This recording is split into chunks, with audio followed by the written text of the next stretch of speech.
These kind of movies used to pull in over $1 billion. These kind of movies were guaranteed profits. These kind of movies dominated the #1 spot for weeks and months at a time at the movie theaters. And now they can't make any money.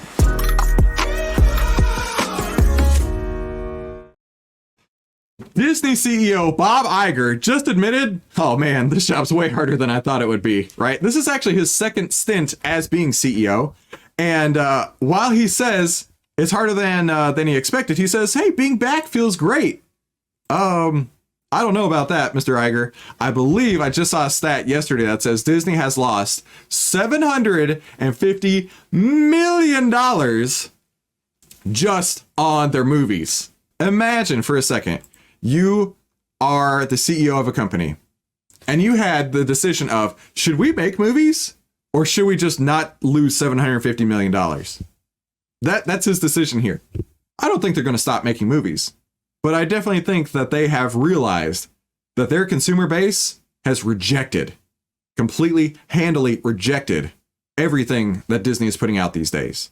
Their theme park attendance is down. Their revenue, their movies cannot at all catch a break. And what do? They continue to push the message. And now they're realizing, geez, that message just cost us $750 million this year. We'd have been better off not doing anything. We'd have been better off with our feet up in the air. With our feet up in the air, hands behind our head, relaxing on the beach. They're putting out these movies, right? Disney CEO Bob Iger acknowledged that during a company-wide town hall on Tuesday that his second stretch at the helm has proven way more difficult than he expected, right? There's the face of a man who can't catch a break in this market these days. Let's see. Iger returned to the role as Disney CEO in November of last year, a position he previously held from 2005 to 2020. Since his return, he sought to quiet the noise in the culture wars after his predecessor made moves that irked conservatives and sparked high-profile political showdown. I don't know how true that is. I've actually heard the opposite. I heard a lot of these culture war initiatives were set in place by Bob Iger before his departure in 2020. And then Bob Chapek stepped in, and Bob Chapek was cleaning up, right? Bob Chapek was trying to say, he actually came out and said one day, we don't want to be involved in all this, right? But the board, the investors, the ESG pushers were all saying, Disney, you have to teach our kids all this stuff. You have to put this in every single piece of media you put out. You have to do this. And now they're losing money hand over fist. And Bob Iger's realized very quickly, after they've lost $750 million this year, maybe we should quiet the noise in the culture wars, because our stance on this is not working. In fact, let's take a look at what also is not working, which is their latest movie, Wish. I have two boys. I have an 11-year-old and an 8-year-old. We love all the Disney movies. Well, I should say, we love all the old Disney movies. They've actually picked up on the fact that the new Disney movies suck. My 11-year-old's like, I don't want to go see this. I don't care. My 8-year-old's like, why would I want to go see that? These kind of movies used to pull in over $1 billion. These kind of movies were guaranteed profits. These kind of movies dominated the #1 spot for weeks and months at a time at the movie theaters. And now they can't make any money. In fact, a lot of families are saying, I'm not going to go spend $80 to $100. But I'll never forget. We went to go see the Minions or Despicable Me 3, the one that had Baltazar Brat. We went to go see Despicable Me 3 in the theater. And my younger son, I don't know, he was probably 5 at the time. He was like, man, I'm bored. And I'll never forget, his mom looked at him and she was like, listen here. We just spent $85 to come watch this movie. You better sit down, shut up, and enjoy it. And instead of taking that viewpoint, a lot of parents these days are like, it's coming on Disney Plus. I'm not going to go spend $85 when I'm already like planning on watching it on Disney Plus anyway. We already have Disney Plus, even though it's like doubled in price since it came out. We already have Disney Plus, so I'm just going to wait till it comes out on that and save my $85 because inflation's hit me in every direction. We don't have $85 to go spend on a movie that I don't think we're going to like. Let's continue on with the article. It says here, the dismal theatrical opening for Wish's film already has poor reviews, making it Disney's latest in a series of financial disappointments as the company struggles to bring audiences back to theaters. and it grossed 31.7 million over its 5-day Thanksgiving weekend, which sounds great. 31.7 million sounds awesome. But when you realize the projected box office was supposed to hit 50 million, so it's 60% of its projection in just the first week. 60%. And just like Captain Marvel, or the Marvels, or whatever it's called, this is going to tail off very quickly. Like the highest point of this just happened. So they're 60% less than what they expected, and it's only going to go down from here. The Marvels, another Disney property, was down 80-something% week over week in revenue. Nobody's going to watch these Disney movies. Nobody's buying these tickets.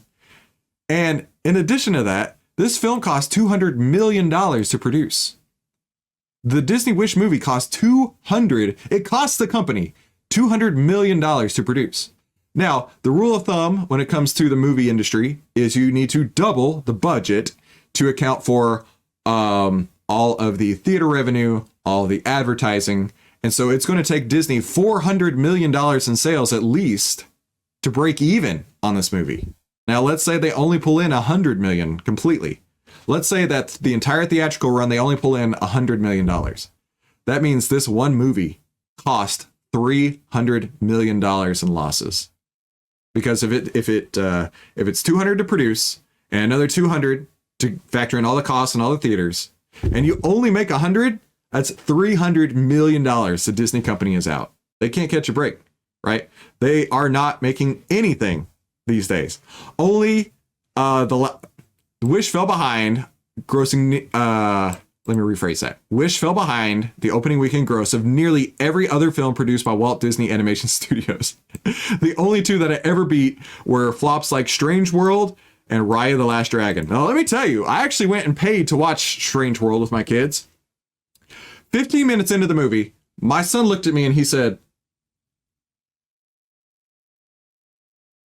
"Does that boy like," you know where I'm going with this, before I get canceled. I had no idea that was coming. And that was not a conversation I was ready to have in the middle of a movie where I went to just watch it with my family and get away. And that's why people are turning away from Disney. It's supposed to be a family-friendly company. But every time they turn around, they want to push the message. And because of that, families are saying, I don't want to push the message on my kids. I don't want to push that. They'll learn all that in due time. But while we're going to the movies on Thanksgiving break, I'm not interested in having these conversations.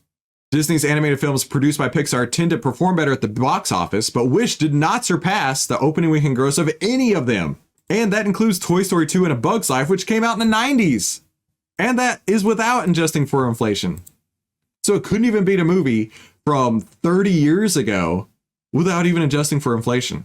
Hey, if you're just tuning in, my name is Christopher Yule. We cover the biggest headlines of the day and what the AI trading data says about it. And if you're interested in that, be sure to definitely hit the subscribe button down below. And start trading with AI today. Head to ovtlyr.com to see why outliers win. So I can understand why Bob Iger is saying he can't catch a break. This is harder than he expected, right? Some critics noted that the film, which was intended to celebrate the Walt Disney's 100th anniversary, appeared to be more of a corporate product than a magical event, and a forced attempt to recapture some of that movie magic.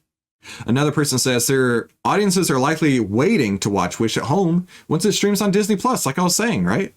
Stating that the studio failed to create an urgency for audiences to head to the theaters, and criticized the film as being more about a celebration of the company's birthday than a compelling piece of content.